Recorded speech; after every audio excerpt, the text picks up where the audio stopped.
En août 1914, un Serbe assassine l'archiduc autrichien François Ferdinand, ce qui déclencha un conflit entre la Serbie et l'Autriche. En raison d'alliance avec l'Autriche, l'Allemagne et l'Italie entrent en guerre. Et la France, l'Angleterre et la Russie, alliées à la Serbie, rentrent à leur tour dans ce conflit. Cette guerre devient européenne puis mondiale. Il y a tellement d'hommes qui partent à la guerre que les femmes doivent travailler dans les usines. C'est la mobilisation générale. À ce moment, tout le monde croit que la guerre sera courte. Contrairement aux autres guerres, ici, les soldats se terrent dans des tranchées au milieu de cadavres et de rats. La vie est impossible, surtout avec le manque de nourriture. Les poilus écrivent de nombreuses lettres à leur famille. Les soldats français sont surnommés les poilus, car ils n'avaient pas le temps de se raser. Pour se protéger du gaz moutarde, ils portaient des masques à gaz.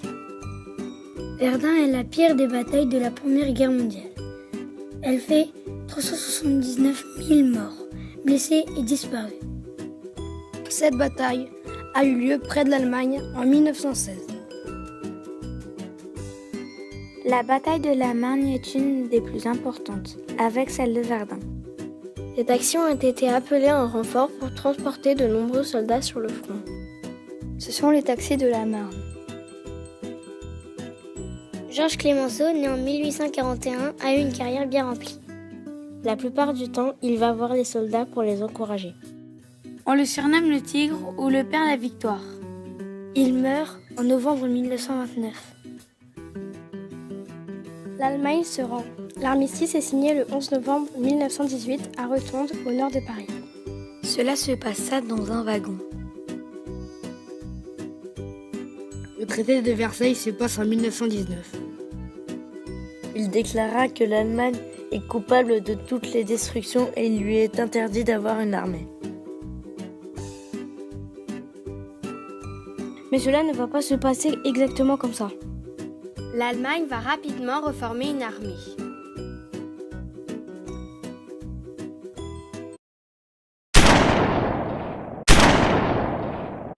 Pourquoi y a-t-il eu la Seconde Guerre mondiale ? C'est le 8 mai 1945 que s'est terminée cette guerre, la plus meurtrière de l'histoire. Les historiens estiment ainsi que plus de 50 millions de personnes, militaires et civiles, ont été tuées lors de ce conflit. Pour comprendre ses causes, il faut revenir à la fin de la Première Guerre mondiale, en 1918. En 1919, les pays vainqueurs, la France, le Royaume-Uni, les États-Unis et l'Italie, imposent des punitions très sévères à leur principal ennemi, l'Allemagne. Les Allemands doivent payer des sommes énormes et doivent rendre les régions d'Alsace et de Lorraine à la France. En 1933, Adolf Hitler arrive au pouvoir en exploitant l'idée que le chômage et la pauvreté en Allemagne sont de la faute des pays étrangers et des Juifs. Il met en place une politique agressive pour contrôler d'autres territoires européens. Par exemple, il annexe l'Autriche en 1938. Pour lui, il est vital d'augmenter le territoire de l'Allemagne et d'effacer le souvenir de la défaite de la Première Guerre mondiale. Hitler est encouragé par le manque de réaction des grands pays européens qui n'ont pas envie de faire la guerre. L'Allemagne noue également des alliances avec des gouvernements autoritaires, en Italie et au Japon. Le 1er septembre 1939, continuant sa conquête d'autres territoires, l'Allemagne attaque son voisin, la Pologne. Pour défendre la Pologne, la France et le Royaume-Uni déclarent la guerre à l'Allemagne, le 3 septembre 1939.